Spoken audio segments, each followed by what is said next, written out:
क्या आपके भी आधार कार्ड में date of birth limit cross की प्रॉब्लम है और आपने बहुत कोशिश कर ली बट वो सही नहीं हो पा रहा है, उसमें कुछ ना कुछ दिक्कत आ रही है, वो बार बार रिजेक्ट हो रहा है।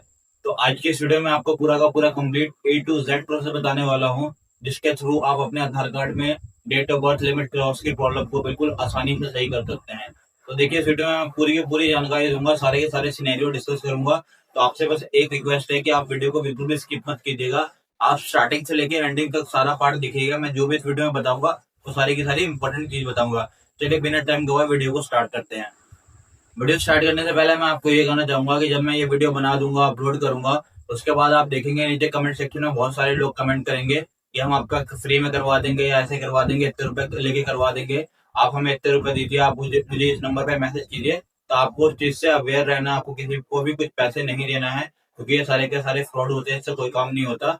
तो आपको किसी भी कमेंट पे किसी भी नंबर पे कुछ पैसे वगैरह सेंड नहीं करने हैं, आपको इसका ध्यान रखना है। तो चलिए देखिए, आधार कार्ड में date of birth limit cross की प्रॉब्लम आती क्यों है। देखिए बेसिकली क्या होता है, जो हमारा आधार कार्ड है उसमें जो डेट ऑफ बर्थ हो गया, नाम हो गया, जेंडर हो गया, इस सबको अपडेट कराने की एक लिमिट है। जैसे नाम आप 2 बार अपडेट करवा सकते हैं, डेट ऑफ बर्थ भी आप 2 बार करवा सकते हैं, जेंडर 1 बार करवा सकते हैं। तो ये सारी की सारी लिमिट लगी हुई है। मान लीजिए किसी ने किसी कारणवश 2 बार से ज्यादा आधार कार्ड में जो है अपना डेट ऑफ बर्थ अपडेट करवा लिया, तो वहां पे आपका जो दिखाता है date of birth limit cross, वहां पे 0 लिमिट दिखाता है।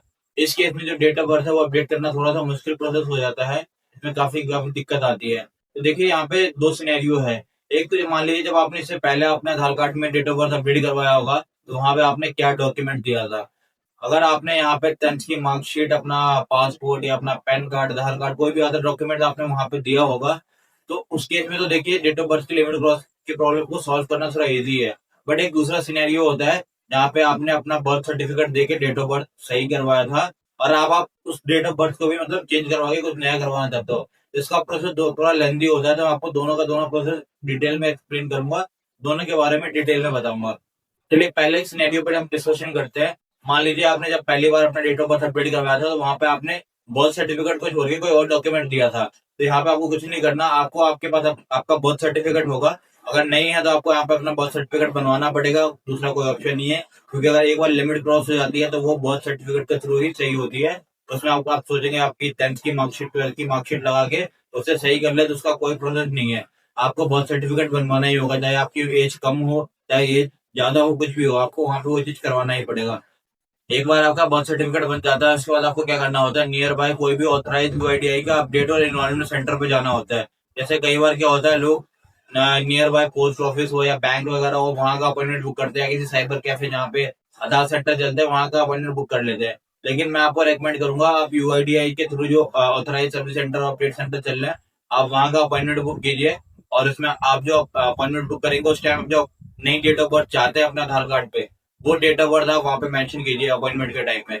उसके बाद आपको जो भी डेट मिलती है उस डेट पे अपॉइंटमेंट वाले दिन आप सेंटर पे जाएं और उन्हें ये बोले कि हमें अपना आधार कार्ड ये जो डेट ऑफ बर्थ है अपडेट करवाना है। तो वो आपसे ये बोलेंगे कि इसमें जो लिमिट है वो क्रॉस है। तो आपको उनसे बोलना है कि कोई दिक्कत नहीं है, आप इसे प्रोसेस करके मुझे एक्नॉलेजमेंट स्लिप दे दो। तो वो आपको उस चीज को प्रोसेस करके आपको एक्नॉलेजमेंट स्लिप दे देंगे। उसके बाद आपको क्या करना है, आप वहां से आ जाएंगे, वहां पे आपका प्रोसेस हो जाएगा, एक एक्नॉलेजमेंट स्लिप मिल जाएगी। तो उसके बाद आपको एक मेल भेजनी होती है। वो मेल आपको कब भेजना है, जैसे ही आप एनरोलमेंट सेंटर से आए उससे आधे से 1 घंटे के अंदर अंदर में आपको आते ही मेल भेजना है। सबसे पहले काम ये करना है, क्योंकि कई लोग क्या करते हैं 24 घंटा या 48 घंटा से छोड़ देते हैं। तो वो जो डेट ऑफ बर्थ की जो वहाँ पे प्रॉब्लम, जो अपॉइंटमेंट देकर आए हुए होते हैं, वो ऑटोमेटिक रिजेक्ट हो जाता है। तो आप जैसे एनरोलमेंट सेंटर से आएंगे उसके आधे 1 घंटे के अंदर ही आपको एक मेल लिख के यूआईडीआई की जो ऑफिशियल मेल आईडी है, जो कि help@uidai.gov.in है, जो मैं साइड में भी लिख दूंगा। तो आपको इस पे एक मेल भेजनी होती है। मेल क्या भेजना है, मेल का फॉर्मेट भी मेरे टेलीग्राम ग्रुप पे अवेलेबल है। तो आपको वहां से वो मेल का फॉर्मेट मिल जाएगा, आप उसे अपने हिसाब से एडिट करके उसे भेजेंगे। ये एक चीज हो गई, आपको इस मेल में भेजना क्या क्या है। एक तो आपका एनरोलमेंट स्लिप हो गई, जो कि आपने आधार सेंटर पर जाके आपको मिला होगा, एक वो स्लिप हो गई। दूसरी चीज, आपको यहाँ पे एक सेल्फ डिक्लेरेशन होता है, जो कि मैं यहाँ पे साइड में लगा दूंगा। और ये सेल्फ डिक्लेरेशन भी आपको मेरे टेलीग्राम चैनल पे मिल जाएगा, वहां से जाके उसे भी आसानी से डाउनलोड कर सकते हैं। तो आपको एक आपका एनरोलमेंट स्लिप हो गया, एक सेल्फ डिक्लेरेशन हो गया, ये 2 डॉक्यूमेंट्स हो गए। तीसरा आपके पास अपना ओरिजिनल जो होता है बर्थ सर्टिफिकेट, वो होना चाहिए, वो आपको लगाना है। एक चीज का ध्यान रखना है, बर्थ सर्टिफिकेट जो होगा वो आपका ओरिजिनल होना चाहिए, साइबर कैफे वाला नहीं चलेगा, उसमें रिजेक्ट हो जाएगा। तो ओरिजिनल बर्थ सर्टिफिकेट जो कि आपका नगर निगम, नगर पालिका या फिर ब्लॉक वगैरह से बनता है, वो वाला बर्थ सर्टिफिकेट होना चाहिए। तो आपको ये 3 चीज हो गई। चौथा, आपको आधार कार्ड की एक कॉपी भी उसमें अटैच करना है। ये चारों डॉक्यूमेंट अटैच करके यूआईडीआई की ईमेल आईडी पे आपको सेंड कर देना है। उसके जैसे आप ईमेल आईडी सेंड करेंगे, उसके आधे से 1 घंटे बाद वहां से एक एसएलएन नंबर आपके पास आ जाता है, जिसे डाल के आप इसका जो स्टेटस है वो ट्रैक कर सकते हैं। इसे नॉर्मली 1 हफ्ते से लेके 3 महीने के आसपास का टाइम लगता है अपडेट होने में।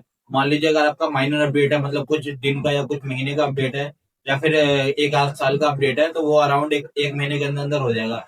लेकिन कई केस में क्या होता है कि जो 5 साल 6 साल का गैप है, तो वो कई बार नहीं भी होता है, और होता भी है उसे 3-3 महीना लग जाता है, क्योंकि सब चीज वेरीफाई करनी होती है कि इतना मेजर गैप कैसे आ रहा है डेट ऑफ बर्थ में। तो ये चीज होती है। ये तो हो गया पहला सिनेरियो कि जब आपने अपडेट करवाया होगा इससे पहले अपने आधार कार्ड को, तो आपने बर्थ सर्टिफिकेट नहीं दिया। अब देखिए यहाँ पे दूसरा सिनेरियो भी आता है एक।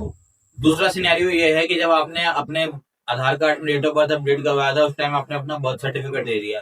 तो जहाँ पे लोगों ने बर्थ सर्टिफिकेट दिया होता है, तो वहां पर थोड़ी दिक्कत आती है अपडेट करवाने में। उसमें क्या होता है, आपको अपना पुराना वाला बर्थ सर्टिफिकेट पहले कैंसिल करवाना पड़ता है। कैंसिल करवाने के बाद एक एसडीएम ऑर्डर बनता है। जैसे मान लीजिए आप किसी किसी भी राज्य से, जैसे आप बिहार, यूपी, झारखंड, मध्य प्रदेश, गुजरात, कर्नाटका, कहीं से भी हो आप, हिमाचल प्रदेश, कहीं से भी हो, पूरी इंडिया में कहीं से भी हो, तो वहां पे एसडीएम का ऑफिस में जाके एक एसडीएम ऑर्डर बनवाना पड़ता है। पहले आपने अपना बर्थ सर्टिफिकेट कैंसिल करवाया, इसके बाद फिर आपको एक एसडीएम ऑर्डर बनवाना पड़ेगा। फिर वो जो बर्थ सर्टिफिकेट आपने कैंसिल करवाया उसका लेटर और एसडीएम ऑर्डर, इन दोनों का जो एक कॉपी होती है, वो लग के आपका नया बर्थ सर्टिफिकेट बनेगा। वो नया बर्थ सर्टिफिकेट बनेगा। उसके बाद फिर आपको जो सेम टू सेम मैंने प्रोसेस बताया, ये सारा का सारा प्रोसेस सेम होता है। आपको बस एक कैंसिलेशन लेटर एक्स्ट्रा ऐड करना होगा ईमेल आईडी के फॉर्मेट में। बाकी same to same email ID आपको सेंड करनी होती है। कि सब्जेक्ट में आपको लिखना होता है कि जो मेरी जो आधार कार्ड में डेट ऑफ बर्थ की लिमिट क्रॉस है और मुझे अपडेट करवाना है। इस मेल का पूरा फॉर्मेट आपको मेरे टेलीग्राम चैनल पे मिल जाएगा। आप वहां से जाकर आसानी से उसे वहां से कॉपी कर लीजिए, फिर अपने हिसाब से अपनी डिटेल उसमें एडिट करके आप उस मेल को सेंड कर सकते हैं। तो ये प्रोसेस होता है। अगर मान लीजिए आपने वहां पे बर्थ सर्टिफिकेट दिया होगा, तो आपका थोड़ा लेंदी प्रोसेस होगा, लेकिन काम आपका हो जाएगा। थोड़ा टाइम लगेगा आपको इसमें, लेकिन काम हो जाएगा। मैंने यूट्यूब पे बहुत सारे वीडियोस देखे हैं, जहाँ पे बहुत सारे जो यूट्यूबर्स हैं या बहुत सारे लोग हैं, वो एक वीडियो अपलोड करते हैं। वो कहते हैं कि हम यूपी से हैं या कहीं से भी वो होते हैं, और लखनऊ में रतन स्क्वायर जो एक जगह है, वहां पे वो जाते हैं, वहां का एक अपॉइंटमेंट बुक करते हैं, वहां जाके उस चीज को अपडेट करवाते हैं। तो आप कहीं से भी, जरूरी नहीं आपको वहीं जाना। आप यूपी से हैं तो आप आपके आसपास जो भी एक ऑथराइज जो अपडेट एंड एनरोलमेंट सेंटर होता है, तो आप वहां के अपॉइंटमेंट बुक करके वहां जा सकते हैं। वो सारे का सारा लिस्ट में यहाँ साइड में लगा दूंगा कि मतलब आपको कैसे उस चीज का देखना है कि ऑथराइज सेंटर कौन सा है, नहीं है। आपको बस यूआईडीआई की वेबसाइट पे जाना है, और वहां से आप अपॉइंटमेंट बुक करने वाले सेक्शन में जाएंगे, तो जितने भी वहां पे सेंटर की लिस्ट है जो कि यूआईडीआई के थ्रू चलाया जाता है, वो सारी की सारी लिस्ट वहां पे दिखा दिया जाता है। तो आपको वैसे ही करना है। तो वहीं का अपॉइंटमेंट बुक करके आपको जाना जरूरी नहीं है कि आप लखनऊ से यूपी से हैं तो आपको रतन स्क्वायर ही जाना है, ठीक है। ये चीज हो गया। बस आपको एक चीज का ध्यान रखना है, जैसे आप एनरोलमेंट सेंटर से आते हैं, उसके आधे से 1 घंटे के अंदर में आपको मेल भेज देनी है। अगर आप ज्यादा टाइम लगाएंगे, 4-5-6 घंटे लगाएंगे, तो वहां पे आपको वो कैंसिल हो जाएगा। फिर आप बोलेंगे कि मेरे 50 रुपए बर्बाद हो गए, जो मैंने अपॉइंटमेंट में पैसे दिया था वो बर्बाद हो गया।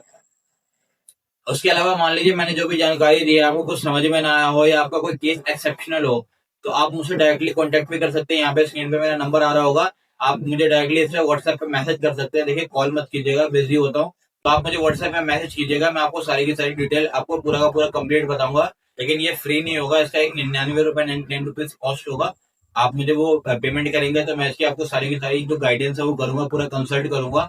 अगर मान लीजिए आपका बर्थ सर्टिफिकेट कैंसिल करवाना है तो कैसे होगा, आपको कहाँ पे जाना है, नया बर्थ सर्टिफिकेट बनाना है वो कैसे बनेगा, एसडीएम ऑर्डर कैसे बनेगा, मैं सारी की सारी डिटेल बताऊंगा, आपको प्रोसेस बताऊंगा। एक तरीके से कंसल्ट करूंगा आपका, जब तक आपका जो आधार कार्ड में है वो प्रॉब्लम है वो सॉल्व नहीं हो जाती है। डेट ऑफ बर्थ की लिमिट क्रॉस की प्रॉब्लम जब तक सही नहीं हो जाती, ठीक है। तो ये सारी की सारी जानकारी थी। उम्मीद करता हूँ आपको मेरे द्वारा दी गई जानकारी पसंद आई होगी। अगर आपको वीडियो पसंद आई है तो चैनल को सब्सक्राइब करके वीडियो को लाइक शेयर जरूर करें। और जितने भी लोगों को आप जानते हैं जो इस प्रॉब्लम से जूझ रहे हैं, जिनको ये दिक्कत आ रही है, आप उनके साथ ये वीडियो शेयर जरूर करें, ताकि वो भी अपनी इस प्रॉब्लम का सोल्यूशन पा सके। चलिए मिलते हैं जल्दी एक नई वीडियो में, जब तक के लिए थैंक यू।